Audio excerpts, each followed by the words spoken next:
The future of work and leadership always starts with us. Welcome to the Dr. Ginny Show. Let's dive in. Hello, welcome back to the Dr. Ginny Show. Today I have a special episode for you. Dr. Cheryl Robinson was one of the authors that while I was researching to prepare for my masterclass, the Confidence Roadmap, which we were so happy to deliver this past Wednesday, she highlighted 6 new phrases that we are now using. It's a new language of leadership. And she published this in Forbes in 2025 in April.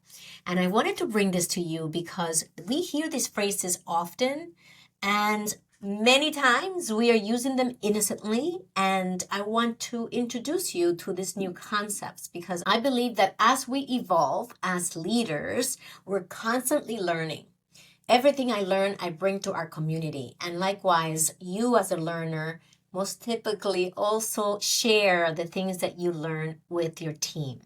So how is this going to impact you? Well, when we go through these 6 different expressions that are so common and a new terminology that you can start using because it has a more collaborative and inclusive connotation, so everyone is feeling empowered versus feeling punished by some of the language that we typically use. So we're going to do that today during the Dr. Ginny Show. The first phrase that she highlights in her Forbes article, Dr. Cheryl Robinson, is moving from accountability to ownership. Accountability is a word that comes up quite a bit during performance conversations. And typically it is preceded by poor performance, by a project that failed, or where someone dropped the ball. And the word that usually I hear is we need to bring more accountability to these projects, or your team needs to take more accountability for their responsibilities and the initiatives that they're running. There is a punitive connotation, as she highlights, in using the word accountability. So what should you be using instead of accountability?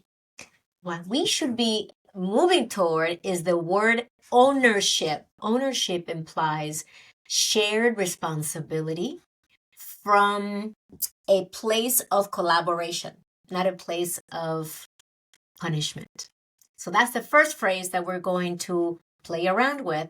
I'm curious, as you listen to this episode of the Dr. Ginny Show, put in the comments, if you can, here in this post, whether or not this resonates with you. I think we can play a fun game throughout this episode. The next set of words that we are moving away from is the word alignment to agreement. So alignment is what we've been using forever, as long as I can remember. Especially in the field of technology, we would use the word that the technology leaders must align with the business objectives and imperatives. So the alignment has an implication of hierarchy. In other words, we need to align to the top, versus agreement implies that we as a collective team and as an organization are going to agree across business and technology, in this example, imperatives. So it's a very slight distinction that will open up more inclusivity to our conversations and remove this us versus them mentality and create more of a unified team perspective. According to Dr. Robinson, it also allows for better conversations and discussions and better decisions. The next set of words we're going to experiment with is shifting from the word feedback to insights. As Dr. Robinson highlights, the feedback is not going away. We are rebranding it to insights. Her research shows that when leaders use insights versus feedback, they receive more honest, open responses.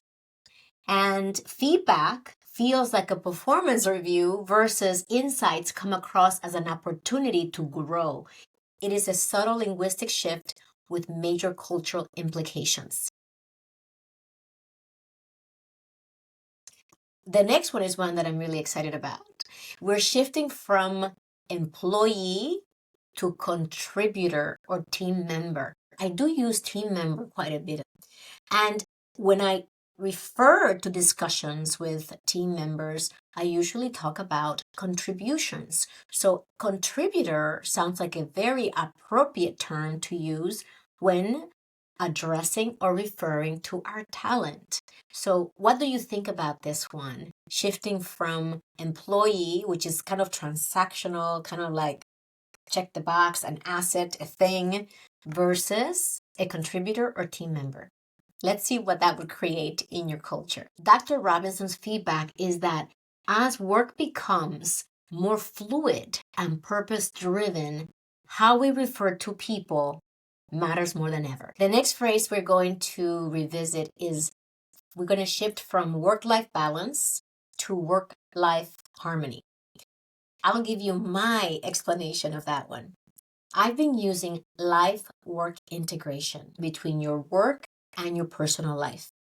The word balance almost sets up this unrealistic expectation where you're balancing work and life when we actually know that there are times when if we have a project deadline, we're not going to be doing a lot of self-care, probably minimal, and we're going to focus most of our attention on delivering that project. However, when that project is over, we need to make sure that we restore and replenish our energy so that we can continue to be high performing and ensure that our teams don't burn out. So life work integration is the term that I use.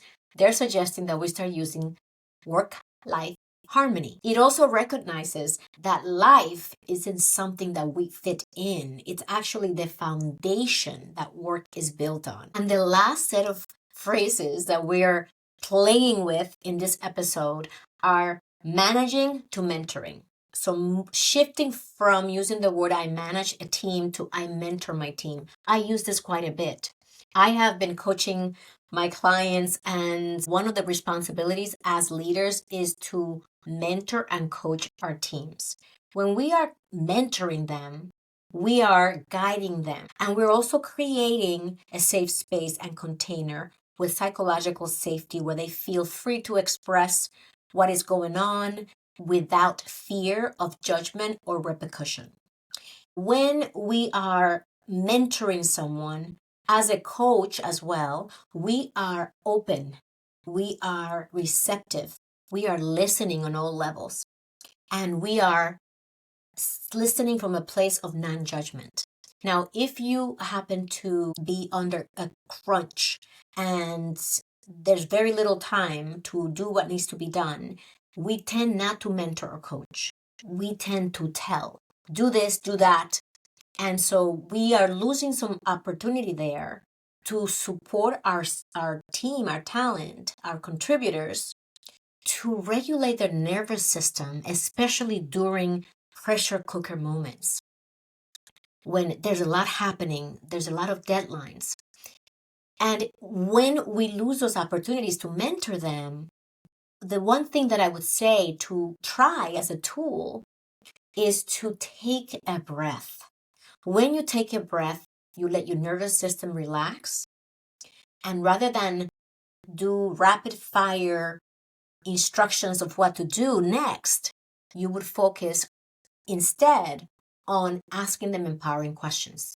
If they come to you and they want the solution for something because something's broken, ask what or how questions. Ask them what's most important right now, what's the next priority, what is the first step you're going to take, how can we move forward immediately? And your leaders, that will be amazing training for them during these types of moments. Also encourage them. You got this. You know, you have the right approach. I like the questions you're asking. Let's continue to go down that line.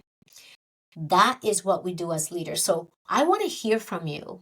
How do these phrases land for you? We're going to shift from accountability to ownership so we can create more collaboration, from alignment to agreement, to remove that hierarchy feel to this alignment conversation, we're going to shift from feedback to insights, because insights goes beyond what you heard or what people are saying, and it translates into wisdom. Insights is our interpretation of the words and what happened, with wisdom, experience, and intention attached to those words. The next one is we're going to shift from employee to contributor. And that way we're going to remove that transactional feel. And we're going to also mention team member, because that brings in collaboration, the inclusiveness that the teams need to feel the value we all bring to the workplace. And the last two are work-life balance versus work-life harmony, or as I like to call it, work-life integration. I believe that in life, we need to be cognizant of how we are looking at our life holistically. Are we completely going all in with work and ignoring our personal well-being?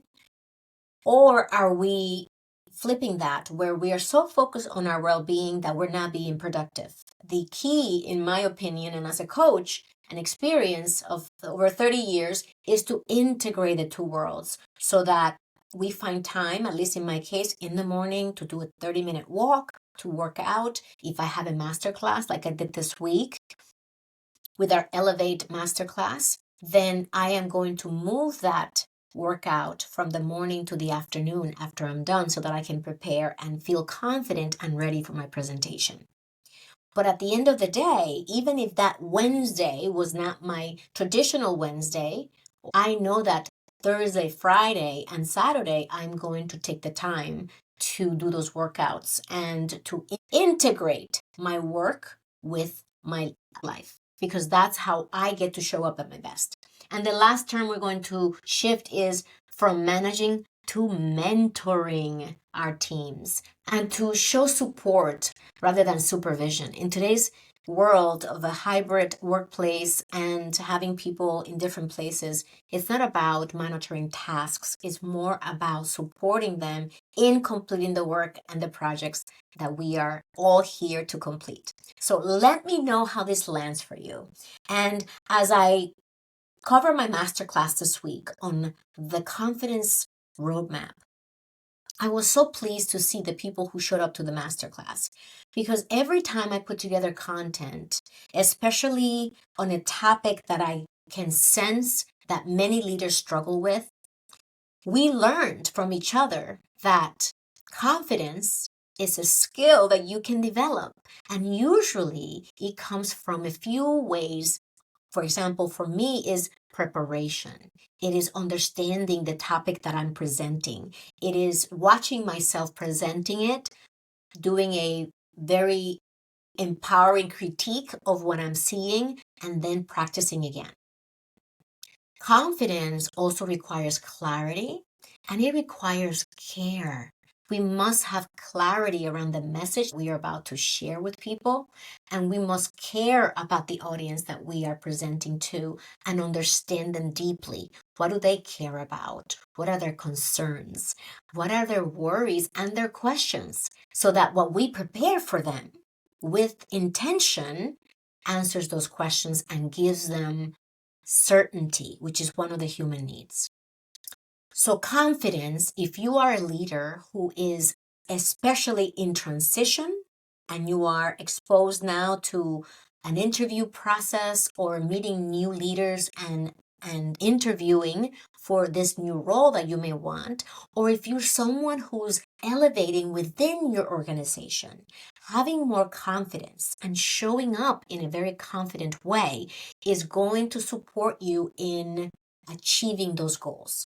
So if for any reason you happen to be struggling with your communication, with your confidence as it relates to influencing stakeholders within the company, as it relates to doing the functions for your role. And you really know that if I were to be 10% more confident, it would make a significant difference in my life and career.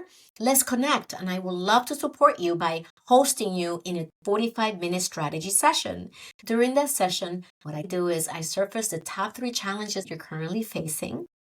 We talk about how those challenges manifest in your everyday life and work. And then we flip the coin and we go to your 12-month vision. What do you envision 12 months from now? And I take you from your head into your heart, and I'll show you when we get together. And you get to paint this beautiful picture of what the next 12 months or the last 12 months could look like for you. And then we reverse engineer that vision. And if it makes sense, I will share with you how we can support you to achieve that vision and those goals and objectives. It is my pleasure always to connect with you. Thank you for joining the Dr. Ginny Show. If you enjoyed this episode, please share it with your network and send it to a friend and give us a rating so that others can also find us. I appreciate you. Lead with purpose, lead with joy. I'll see you at the next episode. If you enjoyed today's content, I appreciate your review so others can find us, and share it with your friends. And to stay in touch, join our community to receive valuable strategies and expert advice at drginnybarrow.com. See you soon.